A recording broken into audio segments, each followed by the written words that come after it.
Eu pot de la Fuzeza. De la inspector? Eu pot să zac. Nu mai poți să mai ascultă. Poftim? Nu poate. E Dunela? Da, mulțumesc. Da.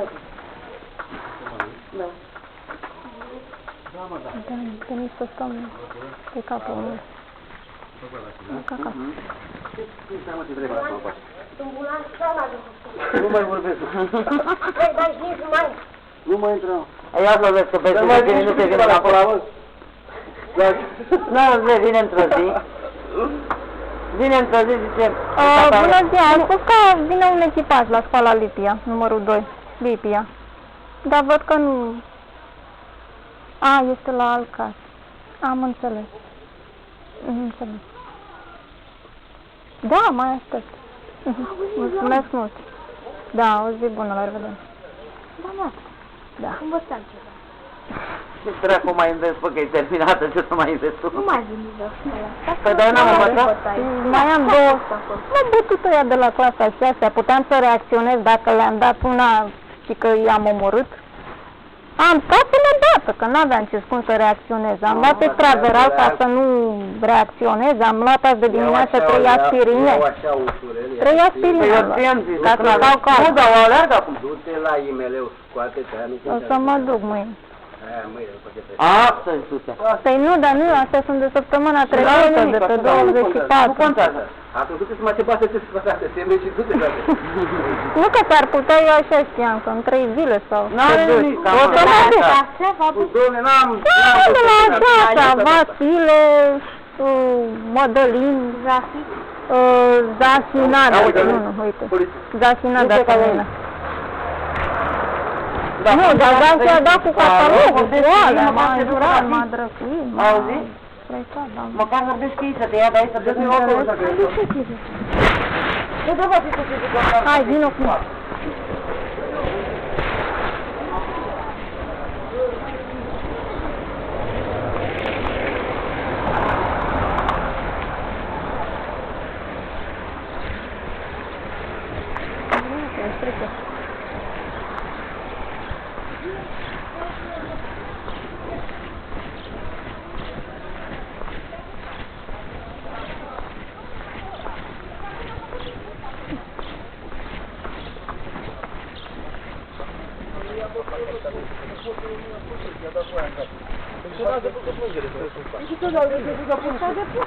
Păi depuneți o plângere în acest sens, am liberalizat cetățean să blocați accesul într-o unitate.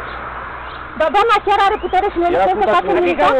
Totul se face pe cale legală, nu trebuie să ne apucăm să facem de capul nostru, să ne facem legea. Faceți o plângere în sensul la ceasul dumneavoastră, la poliția Gului, luați numărul de înregistrare să vă luăm măsuri dacă se va considera că aveți... Ieri s-a luat cu băieții la clasa 5-a la bătaie, le dădea câte ce? Clasa 5-a, da, veniți să-i dați șai, eram acolo, că dacă mă întâmplam ieri acolo, nu o să ne-am văzut? Ia ascultă, ai înțeles că te-am explicat acum asta, nu? O să ne-am văzut. Faceți ceva în sensul ăsta? Nu asta. Haideți, veniți, hai, intrați după vorbă. Hai să vă explic ce vorba. Dacă tot s-a întâmplat cu faptul ăsta, face tot în buletin să-mi dați, nu? Nu l-am la noi. Nu dați cine tot.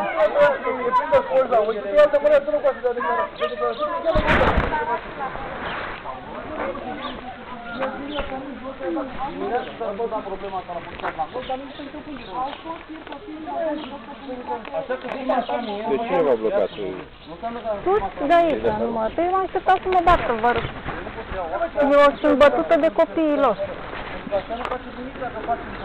Pot să mă duc la medicul legist după o săptămână? Nu să mă dea afară, nu mă lasă. Cum să nu te lasă să intri? Intri cu mine. Cum să te dea? Vin! Ți spun o notă măcar. Da. Când a fost agresat?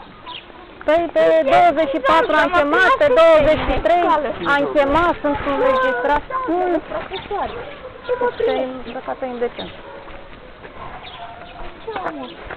Nu vă tărăsc eu. Deci cum vă numiți dumneavoastră? Cristosu Gabriel. Cristosu Gabriela. Părinții cum se numesc pe dumneavoastră? Ioan și Anuta. An, data nașterii? 1-a 17. 0102 1973. Unde sunteți născută? Păi. Domiciliu? Canta cu vinul. Da, asta nu le găsiți, domnule. București? Nu, Canta cu vinul. Nu, Ploiești. Deci Ploiești. Ploiești, bulevard, da? Nu, Bulevardul Strada. Strada. Da. Vine acum să mai ia la bătaie. Santa Cuzino, numărul 154. 154. Bloc 3B. Bloc, dați-mi toată adresa. 3B. 3B. Apartament 8. Apartament 8. Da. Atât? Nu veți capul, da? Uitați, 2. CNB-ul, știți cumva? 2730201293101. 273 01 293 293 101. 101. Da?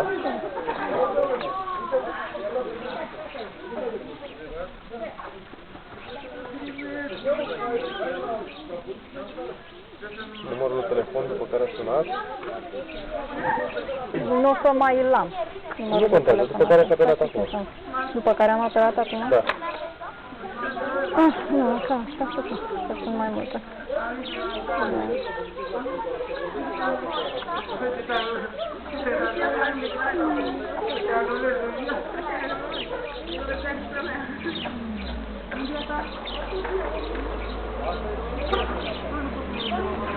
Păi nu știu ce număr va apărut, Cosmoteu sau Vodafone. Dați-mi un telefon care era pe 078 078 34 534 748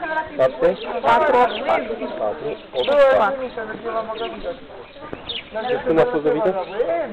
Eu pe 24, vă spun, am înregistrările, sunt filmați, îmi pare rău.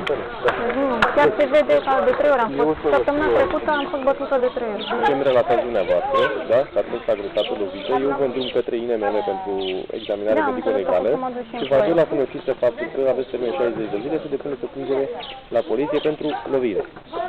Da? Nu, asta a spus și colegul dumneavoastră pe 24, același lucru. Că i-am mai chemat pe 24, tot așa, mă ofer să iau copii.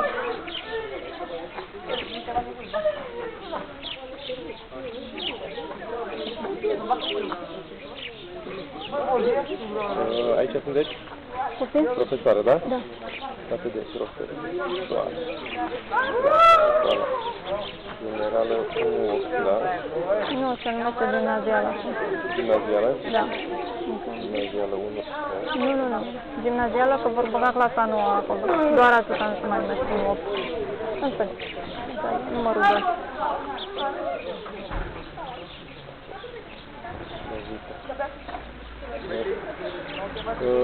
Elevii, ce se numesc? De elevii clasa a 6-a. Da. Depuneți plângerea pe Da. cum se cheamă, da? Știu. Da.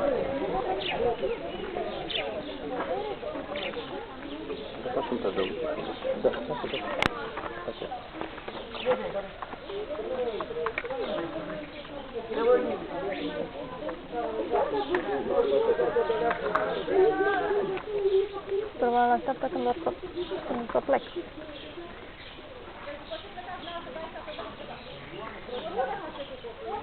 Nu se întâmplă nimic. Uitați că discutăm noi acum.